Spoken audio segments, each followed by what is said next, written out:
Hello viewers, welcome to Kamya commerce classes. अगर आप हमारे चैनल पर न्यू हैं तो प्लीज़ हमारे चैनल को सब्सक्राइब करें और सब्सक्राइब करने के लिए नीचे दिए गए सब्सक्राइब बटन पर क्लिक करें एंड बेल आइकन को प्रेस करें। इससे आपको हमारे आने वाली वीडियोस की नोटिफिकेशन जल्दी मिल जाएगी। तो जैसे आप अपनी स्क्रीन पर देख सकते हैं कि आज मैं सेकेंड पार्ट अपलोड कर रही हूँ nature and purpose of business का, जिसमें मैंने टॉपिक कवर किया हुआ है business of business, meaning of business, nature of business, business as a economic activity. Part A में ऑलरेडी अपलोड कर चुकी हूँ, जिसमें मैंने ह्यूमन एक्टिविटीज़ से रिलेटेड टॉपिक कवर किया हुआ है, बिज़नेस, प्रोफेशन, एम्प्लॉय डिफरेंस उसमें एक्सप्लेन किया हुआ है, economic activities and non economics activities के बीच में डिफरेंस जो है वो मैंने एक्सप्लेन किया हुआ है। तो चलिए आज की वीडियो हम स्टार्ट करते हैं। तो फ्रेंड्स, बिज़नेस मेनली बिज़नेस होता क्या, हम पहले भी बता चुके हैं ह्यूमन एक्टिविटीज़ में कि बिज़नेस होता कि एक तरह की एक्टिविटी है, स्टेट ऑफ, ताकि हम बिज़ी रह सकें। लेकिन इन स्पेसिफिक सेंस हम क्या कहेंगे, बिज़नेस क्या है, एक तरह का ऑक्यूपेशन है जिससे क्या जो पर्सन है वो रेगुलरली इंगेज रहता है एक्टिविटी में, ताकि वो कुछ अर्न कर सके। स्पेसिफिक अगर बिज़नेस की बात करें तो इसमें हम मेनली क्या देखते हैं, प्रॉफिट अर्निंग देखते हैं। तो मेन पर्पस जो होता है बिज़नेस का वो होता है प्रॉफिट अर्न करना। ये जो बिज़नेस टर्म है उसमें हम क्या कर रहे हैं, रेफर क्या करती है, ये organise effort and activities of individual to produce the sell goods and services for profit. कि क्या कर रही है, ये एक तरह की ऐसी एक्टिविटीज़ हैं, ठीक है, इंडिविजुअल एक्टिविटीज़ हैं जो क्या कर रहे हैं, गुड्स को प्रोड्यूस या सर्विसेज को प्रोड्यूस कर रहे हैं एंड सेल कर रहे हैं for the sake of profit earn करने के लिए, ठीक है।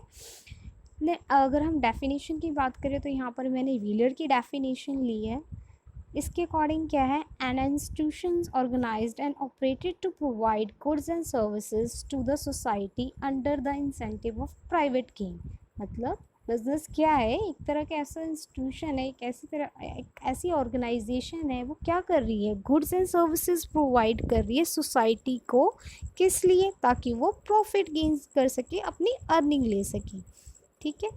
वो होता है, क्या होता है, बिजनेस होता है, सिंपल वर्ड में।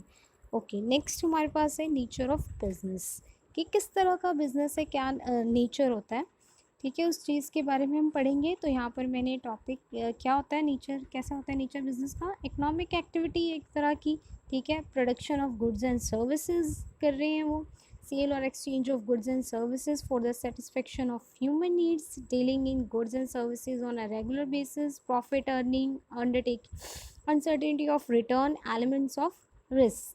ये सारे नेचर ऑफ बिजनेस में हम पॉइंट्स कवर करने वाले हैं। आगे मैंने जस्ट आपके कन्वीनियंस के लिए ये थोड़ी सी ब्रीफ इंट्रोडक्शन यहाँ पर सारे पॉइंट्स की डाली हुई है। चलिए वन बाय वन इसको देखते हैं क्या होते हैं ये सारे फीचर्स। तो इकोनॉमिक एक्टिविटीज़ मैंने आपको पहले भी एक्सप्लेन किया था कि बिज़नेस क्या है, एक तरह की इकोनॉमिक एक्टिविटी। हम क्यों कर रहे हैं, ताकि हम कुछ अर्न कर सकें, उससे प्रॉफिट गेन कर सकें, ठीक है, just for the sake of love, fashion and sympathy हम नहीं कर रहे हैं। हम यहाँ पर हमारा मेन पर्पस क्या है, प्रॉफिट अर्न करना, ठीक है। नेक्स्ट है production and procurement of goods and services. तो ये बिज़नेस की जो एक्टिविटी हो रही है एज एन प्रोसेस है, तो उसमें हम क्या कर रहे हैं, या तो गुड्स प्रोवाइड कर रहे हैं अपने कस्टमर को, या सर्विसेज प्रोवाइड कर रहे हैं। तो अगर हम गुड्स प्रोवाइड भी कर रहे हैं तो गुड्स भी यहाँ पर हमारी टू टाइप्स की होती हैं, consumer goods and producer goods. Consumer goods वो होती है कि जिसे कंज्यूमर जो है फाइनली कंज्यूम कर रहे हैं। फॉर एग्ज़ाम्पल, अगर आप किसी शॉप पे गए, आपने कोई प्रोडक्ट परचेज़ किया और घर आके आपने उसको कंज्यूम कर लिया, that is a consumer good, ठीक है, डायरेक्ट कंज्यूमर ने कंज्यूम कर ली। हम प्रोड्यूसर गुड्स की बात करें तो प्रोड्यूसर गुड्स वो होती हैं जिसकी फर्दर प्रोसेसिंग की जाती है, उसके बाद वो फिनिश्ड गुड में कन्वर्ट होती है, ठीक है। फॉर एग्ज़ाम्पल, हम रॉ मटेरियल की बात कर लेते हैं। किसी प्रोड्यूसर ने कॉटन, अगर हम कॉटन की बात करें, कॉटन क्या है, एक क्लॉथ मैन्युफैक्चर के लिए रॉ मटेरियल, ठीक है, रॉ मटेरियल से वो क्या मैन्युफैक्चर कर रहा है, क्लॉथ कर रहा है। तो क्लॉथ उसके लिए फिनिश गुड है। अगर वो चीज़ जो है वो डायरेक्ट कंज्यूमर परचेज़ कर रहा है उससे, ठीक है, उसके लिए वो कंज्यूमर गुड है, लेकिन जो प्रोड्यूसर है उसके लिए कॉटन क्या है, प्रोड्यूसर गुड्स है, क्योंकि ये आगे फर्दर प्रोसेसिंग होनी है, उसके लिए वो रॉ मटेरियल है, ठीक है। नेक्स्ट हमारे पास है सेल और exchange of goods and services for the satisfaction of human needs. तो बिजनेस जो है, बिजनेस एक्टिविटी में क्या है इन्वॉल्व है, sale and exchange of goods and services हो रही है। सर्विसेज में हमारे पास आ जाएंगे लाइक हम बैंक सर्विसेज ले रहे हैं, डॉक्टर की सर्विसेज ले रहे हैं, डॉक्टर की सर्विसेज ले रहे हैं, ट्रांसपोर्टेशन की सर्विसेज ले रहे हैं, इलेक्ट्रिसिटी है वो एक तरह की सर्विस है, ठीक है। तो ये सारे सर्विसेज सेक्टर आ जाते हैं, इसको हम डिटेल में पढ़ेंगे, चैप्टर आगे आएगा उसमें हम पढ़ेंगे। यहाँ पर एक एग्जांपल देखो उन्होंने क्या लिखा है, जैसे हाउसवाइफ है, हाउसवाइफ अगर वो कुकिंग कर रही है, घर पे कर रही है फॉर द कंजम्पशन, ठीक है, तो हम उसे ये नहीं कहेंगे कि वो क्या कर रही है, बिजनेस कर रही है, नो। अगर वो कुकिंग वो रेस्टोरेंट में कर रही है और उस फूड को वो जो सेल कर रही है, तो वो क्या होगी, वो उसका बिजनेस, वो किस मोटिव से कर रही है, प्रॉफिट अर्न करने के लिए, तो वो बिजनेस हुआ। तो हम ये नहीं कहेंगे हर एक सेल एंड जो जो भी हम परचेज करें वो क्या है, सिंपली बिजनेस है, ठीक है। तो हमने मेन मोटिव भी देखना होता है, आप किस मोटिव से कर रहे हो, वो एक्टिविटी हमने देखनी होती है किस मोटिव से आप कर रहे हो। Then next is the dealing in goods and services on a regular basis. Yes, regular basis पे आप वो बिजनेस कर रहे हो, ऐसा नहीं कि रैंडमली आपने कोई चीज़ सेल की और आप क्या कह रहे हो कि हम बिजनेस कर रहे हैं, नहीं, ऐसा कुछ नहीं। जैसे आपके पास फॉर एग्जांपल कोई कार पड़ी है, ओल्ड कार पड़ी है, आपने उसको सेल कर दिया, तो आप कहोगे माना कि उसमें आपको प्रॉफिट हुआ है, लेकिन आप ये नहीं कह सकते कि आप वो बिज़नेस चला रहे हो, ठीक है। हाँ, अगर आपका कार का सेल परचेज़ का बिज़नेस है और आप रेगुलर बेसिस पे कर रहे हो प्रॉफिट अर्न करने के लिए, तो उस बेसिस पे आप कह सकते हो कि हाँ आप बिज़नेस कर रहे हो, ठीक है। लेकिन जस्ट बिकॉज एक डीलिंग से, एक ट्रांजेक्शन से आप नहीं कह सकते कि वो आप बिजनेस कर रहे हो। Next is a profit earning, nature of business में है प्रॉफिट अर्निंग, ऑब्वियस हम स्टार्टिंग से पढ़ रहे हैं कि बिजनेस एक्टिविटी हम क्यों कर रहे हैं, just for sake of profit earning, ठीक है, क्योंकि प्रॉफिट बहुत ज़्यादा ज़रूरी है किसी भी कंसर्न के लिए सर्वाइव करने के लिए। विदाउट प्रॉफिट कोई भी कंसर्न जो है वो सर्वाइव नहीं कर सकती मार्केट में। Next we have the uncertainty of return. Uncertainty of return वो मैंने आपको पहले भी बताया हुआ है कि फ्यूचर जो है वो अनसर्टेन है, हमें नहीं पता कि इन फ्यूचर क्या होने वाला है, फिर भी कुछ पॉसिबिलिटी के बेसिस पे जो बिजनेसमैन है वो बिज़नेस करते हैं कि हम ये स्ट्रेटजी अपनाएंगे तो इतना हम अर्न करेंगे, ठीक है। अदरवाइज़ कुछ भी सर्टेन नहीं है, ठीक है। हम क्या बिज़नेस में मान के चलते हैं, there if more profit more risk more profit, ठीक है। तो ये जो ये हम अज्यूम करके चलते हैं बिजनेस में कि ज़्यादा अगर हम रिस्क ले रहे हैं तो हमें ज़्यादा प्रॉफिट इन फ्यूचर में होगा। तो अनसर्टेनिटी आप देख ही सकते हो, अनसर्टेनिटी कितनी है बिजनेस से। कभी सोचा था कि लॉकडाउन की वजह से इतने सारे बिजनेस को इतना ज़्यादा हमारी इकॉनमी नीचे चली जाएगी, इतना ज़्यादा लॉस होगा, सारे के सारे बिजनेस को इतना ज़्यादा लॉस हुआ है just because of this uncertainty, जिसने कभी कभी भी हमने ऐसा कभी भी सोचा नहीं था। Then is the element of risk. Element of risk, business कोई भी हम बिजनेस कर रहे हैं, ठीक है, उसमें रिस्क तो होता ही होता है, ठीक है। हमें नहीं पता फ्यूचर में क्या होने वाला है, ठीक है। अगर आप कुछ गुड्स प्रोवाइड कर रहे हो, ठीक है, उसकी demand in future according to the taste of the consumer बढ़ रही है, कम हो रही है, ठीक है, उसके बारे में हम कुछ नहीं कह सकते। तो there is a element of risk, यहाँ पर कोई ना कोई एलिमेंट होता ही है रिस्क का।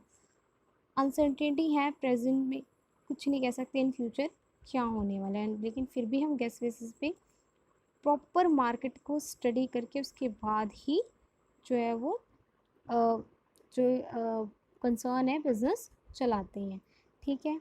जैसे कि यहाँ पर एग्जांपल्स दी हुई हैं, शिफ्ट इन डिमांड, वही मैंने आपको बोला, डिमांड इंक्रीज़ या डिक्रीज़ हो रही है। स्ट्राइक बाय एम्प्लॉयज़, ठीक है, एम्प्लॉयज़ जो है किसी कारण से जो है वो स्ट्राइक पे चले गए तो प्रोडक्शन रुक गई, ठीक है। फ्लड आ गया, एक्सीडेंट, फायर इकॉनमी, तो ये सारी क्या अनसर्टेनिटी, एलिमेंट ऑफ रिस्क, हमें नहीं पता कि इन फ्यूचर क्या होने वाला है। तो there is a nature of business, हमने इस बिजनेस में जो बिजनेस में सारे पॉइंट्स कवर किए हैं। Then is a business as an economic activity.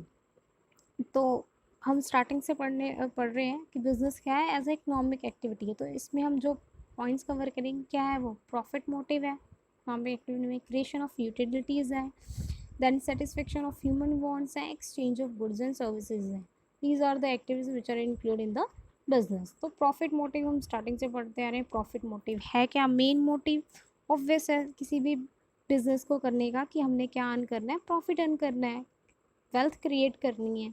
ठीक है, वेल्थ प्रॉफिट होगा तो भी जो आपका बिजनेस जो है वो एक्सपैंड करेगा, मार्केट में इंक्रीज होगा। Then creation of utilities, creation of utility, पहले समझिए यूटिलिटीज़ क्या होती है। यूटिलिटीज़ अगर हम इकोनॉमिक्स टर्म में देखें तो value of money that people drive from consumption product और सर्विसेज, मतलब वो सेटिस्फेक्शन, कब कहते हो ना कि पैसा वसूल, पैसा वसूल कैसे, कोई भी चीज़ परचेज करके अगर आप सेटिस्फाई हो जाते हो उस चीज़ को, वो आपको क्या मिल रही है, सेटिस्फेक्शन मिल रही है, वैल्यू ऑफ फॉर मनी मिल रहा है आपको। तो वो क्या हो रही है, एक यूटिलिटी क्रिएट कर रहा है अगर वो पर्सन, ठीक है, जो भी वो गुड्स एंड सर्विसेज आपको प्रोवाइड कर रहा है। तो सेटिस्फेक्शन को यहाँ पर हमने ट्रीट करना है एज अ यूटिलिटीज़। आगे देखिए कैसे बिजनेस कंसर्न में इकोनॉमी में 3 टाइप्स की यूटिलिटीज़ हैं, form utilities, time utility and place utilities. Form utilities क्या है, अगर रॉ मटेरियल जो है वो फिनिश गुड में कन्वर्ट हो रहा है तो वो क्या क्रिएट कर रहे हैं, फॉर्म यूटिलिटी क्रिएट कर रही है। कैसे, लाइक जो वुड है वो रॉ मटेरियल है, ठीक है, उससे आप फर्नीचर बन रहा है, ठीक है, तो वो जो बिजनेस मैन है वो आपको क्या प्रोवाइड कर रहा है, फर्नीचर प्रोवाइड कर रहा है, form of utility, satisfaction provide कर रहा है, ठीक है, टीवी, रेफ्रिजरेटर, फूड, ये सब क्या आ गए, फॉर्म, एक तरह की यूटिलिटी, आपको सेटिस्फेक्शन, आपकी जो नीड है वो सेटिस्फाइड कर रहे हैं इस बेसिस पे। नेक्स्ट है time utility. Time utility in the sense time के बेसिस पे आपको कैसे जो है वो सेटिस्फेक्शन मिल रही है। जैसे हम प्रोडक्शन की बात कर ले, किस प्रोडक्शन जो है वो समटाइम्स क्या होता है कि प्रोडक्शन सारा साल चलती है लेकिन डिमांड जो है वो एक पर्टिकुलर मंथ में कह सकते हैं, पर्टिकुलर 2-3 मंथ्स में होती है, तो सीजनल डिमांड जिसे हम कह सकते हैं वो है। अब जो प्रोसेसिंग टाइम यूटिलिटी और कैसे क्रिएट हो सकती है, लाइक स्टोरिंग ऑफ गुड्स, ठीक है, कि डिमांड अभी है नहीं उस चीज़ की तो आप उस चीज़ को क्या कर रहे हो, स्टोर कर रहे हो, लेकिन जब रिक्वायर्ड है तो उस टाइम आपकी जो सप्लाई है वो बढ़ गई। तो यहाँ पर क्या क्रिएट हुआ, time utility, time utility create हुई, ठीक है, कि जब डिमांड आई मार्केट में तब वो चीज़ जो है सप्लाई के लिए रेडी थी। Then place utility, place utility में ये है कि एक तरह से जो गुड्स है वो ट्रांसपोर्ट हो रही है, वहाँ कहाँ से, जहाँ पर प्रोडक्शन हो रही है वहाँ से कंजम्पशन प्लेस पे हो रही है ट्रांसफ़र। तो ये क्या है, क्रिएशन ऑफ प्लेस यूटिलिटी। ऐसा तो है नहीं जहाँ पर गुड्स प्रोड्यूस हो रही है वहीं पर ही कंज्यूम हो रही है, ठीक है। तो प्लेस यूटिलिटी कैसे हुई कि जहाँ गुड प्रोड्यूस हो रही है और जहाँ उसने कंज्यूम होना है वहाँ तक जो पहुँचाया, that is a place utility, ठीक है। एक जगह पे गुड्स बनी है, ठीक है, सारी कंजम्पशन वहाँ नहीं हो रही, अगले जगह पे हो रही है, तो that is a place utility वहाँ पर। Then next is the satisfaction of human wants, satisfaction of human wants. तो बिजनेस कंसर्न जो है उनका मेन जो एम एक कह सकते हैं प्रॉफिट के अलावा क्या होता है कि ह्यूमन वांट्स को उन्होंने सेटिस्फाई करना है। क्योंकि अगर वो अपनी तरफ से ही वांट्स को, ह्यूमन वांट्स को सेटिस्फाई नहीं कर पाए तो वो क्या कर लेंगे, जो कंसर्न है, जो पर्सन है वो कहाँ शिफ्ट हो जाएगा, किसी और गुड्स पे हो जाएगा, कोई अल्टरनेटिव ढूंढ लेगा। फॉर एग्ज़ाम्पल आप अब अभी के बाद देख लो, ठीक है, अभी इस लॉकडाउन से पहले जो अगर हम बात करें रेस्टोरेंट्स वगैरह की, मोस्ट जो हम ऐप यूज़ करते थे, स्विगी हो गया, ज़ोमेटो हो गया, उबर हो गया, उबर ईट्स हो गया, ठीक है, चाहे जब दिल किया मंगा लिया, कुछ खा लिया, लेकिन अब हम क्या कर रहे हैं, उन्होंने हमारे ह्यूमन वांट्स जो हम हमारे सेटिस्फेक्शन को जो है वो हमारी वांट्स को सेटिस्फाई करना है, तो वो अभी भी क्या कह रहे हैं कि हम हाइजीनिक फूड प्रोवाइड कर रहे हैं, ठीक है, प्रॉपर ध्यान रखा जा रहा है हर चीज़ का, ठीक है, सैनिटाइज़ किया जा रहा है, वर्कर्स के टेम्परेचर चेक किए जा रहे हैं एंड ऑल। तो ये सब एफर्ट्स क्यों उठा रहे हैं? ताकि वो हमें सेटिस्फाई कर सकें, ठीक है, तभी उनका बिजनेस जो है वो ग्रो करेगा। तो बिजनेस का जो बिजनेस एक्टिविटी है उसका एक एक ये भी एक एक्टिविटी है कि ह्यूमन वांट्स को आपने सेटिस्फाई करना है। Then exchange of goods and services, ये तो मेन एक्टिविटी है, ठीक है, कि एक्सचेंज हो रहा है गुड एंड सर्विसेज का, तभी क्या है जो वो मनी जो पर्सन वो ट्रांसफ़र हो रही है फ्रॉम कंज्यूमर टू प्रोड्यूसर, हम कह सकते हैं एक्सचेंज ऑफ गुड्स एंड, जो नॉर्मली हम बिजनेस एक्टिविटी करते हैं कि हाँ सेल एंड परचेज की है, that is the business activities. तो आज का टॉपिक हमारा यहीं पर ख़त्म होता है। नेक्स्ट जो फर्दर टॉपिक है उसके लिए हम नेक्स्ट वीडियो अपलोड करेंगे। तो अगर आपको मेरी वीडियो अच्छी लगी तो प्लीज़ लाइक करें एंड शेयर